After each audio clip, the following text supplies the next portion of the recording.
Assalamu alaikum, my dear students. Our today's topic is magnetic effect of current. Magnetic effect of electric current. It's in fact the fourth chapter of the physics portion of science. 3 chapters हमने complete किए. पहले हमने start किया light से, उसके बाद हमने human eye and colourful world को कवर किया, उसके बाद करंट इलेक्ट्रिसिटी को कवर किया, और lastly there is the fourth chapter that's magnetic effect of current. ठीक है, and this is also called as electromagnetism या मैग्नेटिक इफेक्ट ऑफ करंट कहो आप उसको, या इलेक्ट्रोमैग्नेटिज्म कहो इसको. तो क्या होता है मैग्नेटिक इफेक्ट ऑफ करंट, क्या होता है एक्चुअली? क्या देखा गया कि जब एक करंट कैरिंग कंडक्टर, हमारे पास एक कंडक्टर है, इसमें करंट चल रही है, ठीक है, जब आप उसमें करंट पास करते हो, देखा क्या गया है कि जब करंट इस कंडक्टर में जितने देर तक पास होती रहती है, ये कंडक्टर जो है ये बिहेव करता है एज अ मैग्नेट. क्या करता है? Behave as a magnet. Magnet तो आपको पता ही है, मैग्नेट एक ऐसा सब्सटेंस होता है जो आयरन सब्सटेंसेस को अट्रैक्ट करता है. ठीक है, तो देखा होगा आपने अपने common life, day to day life में आप देखते हो मैग्नेटिक चीज़ें जो होती है वो अट्रैक्ट करती है, रिपेल भी करती है, अट्रैक्ट भी करती है.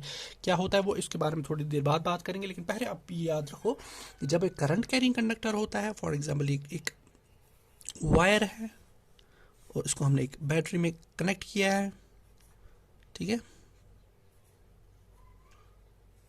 और इसको एक स्विच लगाया हमने, और उसके बाद तो देखा गया है एक साइंटिस्ट था जिसका नाम था ओरिस्टेड.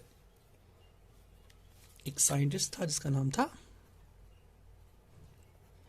ओरिस्टेड. 1820 में अराउंड 1820 के अराउंड इसने क्या देखा? इसने देखा कि जब एक हम कंडक्टर में करंट, जब स्विच प्रेस करेंगे और करंट में इस कंडक्टर में करंट चल रही है, तो इसने एक कंपास लाया.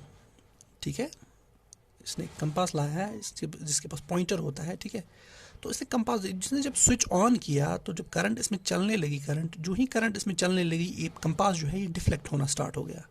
इसने डिफ्लेक्शन दिखाई. नीडल जो सुई है इसकी कंपास की, वो डिफ्लेक्ट हो गई. जो ही इसने स्विच बंद की, यानी सर्किट क्लोज हो गया. स्विच जब ओपन हो गई, या मतलब स्विच इसने ऑन किया, तो इसने देखा जब करंट फ्लो हो रहा है तो उस मैग्नेटिक कंपास जो है वो डिफ्लेक्शन दिखा रहा है. जो ही इसने करंट को बंद किया, स्विच को ओपन किया, ठीक है, जो ही स्विच को ओपन किया, सर्किट में करंट रुक गई. जब करंट रुक गई, ये कंपास जो है, ये कंपास वापस अपनी जगह आ गया. इसने कोई डिफ्लेक्शन नहीं दिखाया. तो इसने इससे डेमोन्स्ट्रेट किया. इससे ये पता चला कि जब एक कंडक्टर में इलेक्ट्रिक करंट चल रही है तो ये बिहेव करता है एज मैग्नेट. तो इसी को हम कहते हैं मैग्नेटिक इफेक्ट ऑफ करंट. यानी कि जब एक कंडक्टर में इलेक्ट्रिक करंट पास हो रही है और जितनी देर तक इलेक्ट्रिक करंट पास हो रही है, ये बिहेव करता है एज मैग्नेट. ये कॉमन एक्सपीरियंस. अगर आप एक बैटरी लाएंगे, ठीक है, इसके 2 टर्मिनल्स हैं, ठीक है, और इन 2 टर्मिनल्स को उठा के आप कनेक्ट करेंगे एक इसके साथ. फॉर एग्जांपल एक नेल है आपके पास, आयरन नेल या एक स्क्रू जिसे आप कहते हो, ठीक है, इसको आप ये ज्वाइन करोगे इसके साथ, तो आप देखोगे कि जब आप बैटरी से करंट इसमें जाएगा, पास हो जाएगा, ये इस कील के सामने आप कोई भी आयरन सब्सटेंस लाओगे, दूसरा कील लाओ, ठीक है, तो आप देखो ये इसको अट्रैक्ट करेगा.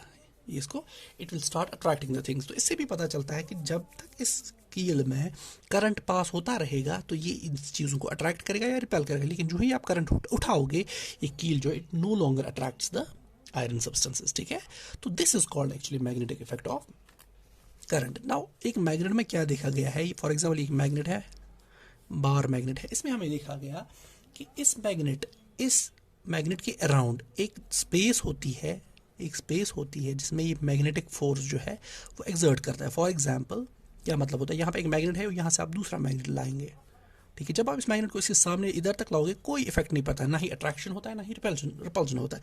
लेकिन जब आप इस स्पेस के अंदर जाते हैं, जो ही आप इधर पे पहुँचते हो, तो ये मैग्नेट जो है इसको या तो अट्रैक्ट करता है या इसको रिपेल करता है. इससे क्या मतलब है? इससे मतलब ये पता चलता है कि ये मैग्नेट के अराउंड एक स्पेस है, जिस स्पेस के अराउंड ये अपना फोर्स, जिस स्पेस के इर्द गिर्द या जिस स्पेस के अंदर ये अपना फोर्स जो है वो एक्सर्ट करता है, और इस स्पेस को हम कहते हैं मैग्नेटिक फील्ड. जो इसका जो फील्ड होता है, इसका जो एरिया होता है, उसे हम कहते हैं मैग्नेटिक फील्ड, इसी मैग्नेटिक फील्ड में अपना फोर्स जो है वो एक्सर्ट करता है। हर किसी मैग्नेट के पास दो पोल्स होते हैं, एक नॉर्थ पोल होता है और एक साउथ पोल होता है। फॉर एग्जांपल आप एक मैग्नेट को लाएंगे और उसको सस्पेंड करेंगे फ्रीली हवा में, ठीक है। तो जब ये नॉर्थ पोल की तरह जो इसका पोर्शन जाएगा उसको हम नॉर्थ पोल कहेंगे। फॉर एग्जांपल जब फ्रीली सस्पेंड करोगे, फॉर एग्जांपल यहाँ से थ्रेड लाया और उसमें आप बार मैग्नेट टाई करते हो, उसको फ्रीली सस्पेंड करते हो, तो आप देखो ये मैग्नेट रोटेट होएगा, होता जाएगा, लेकिन time will come when it will stop इस तरह हो जाएगा कि इसका एक पोर्शन जो है नॉर्थ की तरह रहेगा और एक पोर्शन साउथ की तरह रहेगा। जो पोर्शन नॉर्थ की तरह रहेगा उसको हम नॉर्थ पोल कहते हैं, और जो पोर्शन साउथ की तरह जाएगा उसको हम क्या कहेंगे, साउथ पोल की तरह, ठीक है। अब एक मैग्नेट जो है इसके आप दो पोल्स होते हैं, एक नॉर्थ पोल है एक साउथ पोल। अगर आप दूसरा मैग्नेट लाओगे उसका भी आप नॉर्थ पोल और नॉर्थ पोल साउथ में लाओगे, इसके साथ साथ नॉर्थ पोल साउथ पोल इसके साथ लाओगे, तो ये पोल आपस में रिपल्शन करेगा, ये दूर भागेंगे एक दूसरे से। इसी तरह ये भी आपस में दूर भागेंगे। लेकिन अगर आप साउथ पोल और नॉर्थ पोल इधर साउथ रखोगे इधर नॉर्थ रखोगे तो ये आपस में अट्रैक्ट करेंगे, ठीक है। तो हम लिखते हैं लाइक पोल्स जो है, like poles repel each other, however unlike poles जो होते हैं, unlike poles attract each other, वो आपस में क्या करते हैं, अट्रैक्ट ईच अदर। ये इंपॉर्टेंट है, ये आप याद रखेंगे। लाइक पोल जो आपस में रिपल्शन दिखाते हैं और अनलाइक पोल जो है वो अट्रैक्ट करते हैं। सो नाउ विल कंक्लूड कि जब एक करंट कैरिंग कंडक्टर होता है, करंट कैरिंग कंडक्टर होता है, ठीक है, ये बिहेव करता है एज अ मैग्नेट। कब तक बिहेव करता है as a magnet, as long as the current passes through it. तो इसी को हम कहते हैं मैग्नेटिक इफेक्ट ऑफ करंट। इसको हम क्या कहते हैं, मैग्नेटिक इफेक्ट ऑफ करंट, या इसको हम कहते हैं इलेक्ट्रोमैग्नेटिज्म, ठीक है। लेकिन ये मैग्नेटिक इफेक्ट तभी तक रहता है जब तक ये करंट इसमें पास होती जा रही है। इस मैग्नेटिक इफेक्ट ऑफ करंट में बहुत सारे हमारे डिवाइसेस जो काम कर रहे हैं, जैसे मोटर है, इलेक्ट्रिक मोटर है, जनरेटर है आपका, ठीक है, टेलीफोन है आपका, एक जो हमारी बॉडी पार्ट्स के लिए स्कैन करने के लिए एक मशीन आती है जिसे आप कहते हो एमआरआई, मैग्नेटिक रेजोनेंस इमेजिंग, जो है हमारी बॉडी पार्ट्स को स्कैन करने के लिए, इसमें जो है मैग्नेटिक इफेक्ट का फोर्स, मैग्नेटिक इफेक्ट का कॉन्सेप्ट जो है वो यूज होता है, ठीक है। This is a very important interesting topic. आज हम इतना ही पढ़ेंगे। इन द नेक्स्ट टॉपिक वो I will try to understand you what actually are the magnetic field lines और मैग्नेटिक लाइंस ऑफ फोर्स, ठीक है। तो वो हम कल पढ़ेंगे। आज के लिए इतना ही। Okay, thank you guys.